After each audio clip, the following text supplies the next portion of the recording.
Okay, hey guys. Just another quick update for the bike. So after sending my electronics back to the company that I bought it off of for the second time, and then receiving it for the third time, my electronics are all fully functional finally, um, which is good. The bike does run at the minute, but it doesn't run particularly well due to the fact that after putting the bike back together, I accidentally left the throttle wire um, mapped wrong, and it basically started up with full throttle. And I think I may have done something, maybe damaged the water pump or something. But it doesn't run particularly great right now. So after I finish putting the bike all back together, it's back off down to the mechanics again to fix the engine. But yeah, basically since I started the project of road legalising my bike, it's had new set of AC10 tyres from Michelin, which are road legal. It's had a number plate holder and tail light installed with the back indicators. They're all wired up and functioning. I've got to tidy up the wiring and put electrical tape down and everything. It's had a Trailtech kickstand installed, new carb hoses, new service bodywork. It's had the exhaust repainted and repaired. It's had a speedometer, handlebar controls, front indicators, and a headlight installed. It's had a horn, a new racing seat cover made by Factory Effects, and it's also got these race tech handlebars on, hand guards on them. But at the minute it's waiting to go back to the mechanics, and to do that I've got to get it down the side of the house, and it doesn't fit with the hand guards attached, so I've got to leave them off for the minute. It's had a new chain and sprockets. The sprockets were made by Renthal, and so was the chain. I can't remember rightly what the gearing is. It's 48 on the back, and I think it's a 14 on the front, so it's got more top speed and less acceleration for road use. So on the sort of like the days when it's been like raining, I'm gonna have better traction on the road and it doesn't spin out as easily. The battery's currently held in with zip ties. I've got a battery box up here that I had to cut to pieces to install because it was too wide. So basically I'm going to overlap the two bits of metal and make it thinner, as opposed to having it right out here. And that should pass the MOT fine.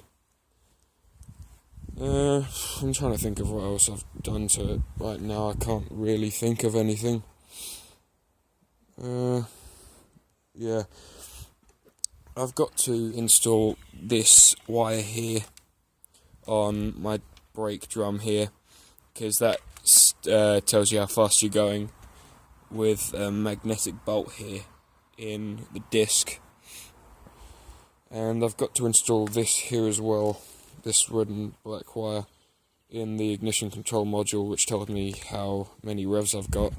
It's had a key ignition installed, which will stop people from nicking the bike when I sort of leave it in places, because, you know. It's got, at the minute, it's got Sunline V1 levers on the front. It's still got a stock purchase though. It's had a horn installed. I need to scratch off the last of the graphics on the rear swing arm. And I think I've covered everything of what it's had done to it right now. So yeah, at the moment I've just got to send off paperwork to the DVLA and get a V5 logbook back. Finish putting the bike back together, take it back down to Grips and Rayleigh and get the engine repaired. I've got to take it down to Southend and get it dyno tuned, because the carb settings are wrong on it at the minute and it runs like absolute dog shit. And then after that it's just I've got to do my CVT get myself insured on the bike, which I think is something like £675 a year fully comp, which isn't bad. And yeah, so this is the Speedo here. This is made by Trail Tech as well. It's got loads of different functions. Apparently it's one of the best you can buy. I'll have to see it because I haven't had a chance to test it yet though. It's got indicators which function well as the fact that it lights up on the Speedo. That's the right hand side. It's got low beam, it's got high beam, and then it's got dims as well. Whenever the headlight's activated, the tail light illumination, the number plate illumination comes up as well, which is pretty cool. It's just something less that I've got to worry about. It's also got a functioning horn as well.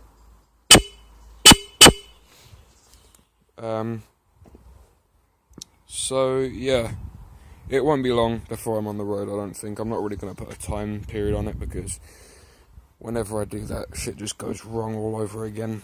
But all that's left to do is basically cover up all the wiring that I've installed, zip tie up at the back, sort of just tidy up all the electronics in general. I've got to rejoin the battery box and fit it specifically to the bike. Get the engine repaired, paperwork, and get the bike dyno tuned, and that's it at the minute in terms of the bike anyway. But yeah, it's pretty cool. Can't wait to get a road legal on it. When I sent the electronics off, the company that I sent it to put this weird white plug in the back, and it unfortunately clashed with the ignition control behind it. So I've had to cut some cheap shit L brackets in half and extend the headlight forward by about 1 inch. I haven't finished securing it yet. I ran out of the nuts on the rear, so I've got to buy some more of those. But yeah, that's pretty much it at the moment. But yeah, it looks pretty cool. I can't install the seat at the minute because this battery sits too high. So yeah, this is it.